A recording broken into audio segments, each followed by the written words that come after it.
mas maganda po siguro na tapusin na muna kung siya man po yung nagsasalita ni Zaldico ang kanyang mga mensahe, ang kanyang mga di umanong mga kwento mula video 1, 2, 3 hanggang video 4 and 5. Madaling nag-iba ang kanyang hairstyle.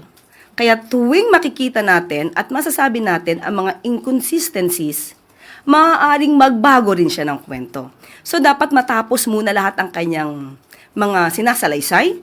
Dahil sa tuwing mapupunan natin ang kanyang mga inconsistencies, sumasabay po ang kanyang pagbabago ng kwento sa pagbabago ng hairstyle sa video.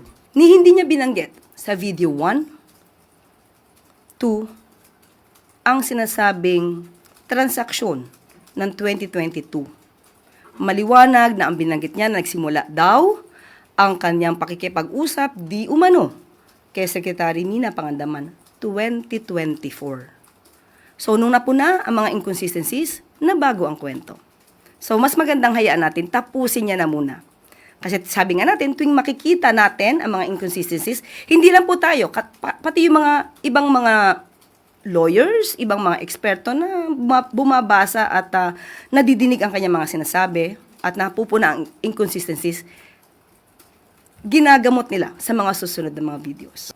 Kung isang araw lang itong ginawa, hindi dapat nababago ang itsura. So it means, lumalabas. Iba-ibang araw ito ginawa.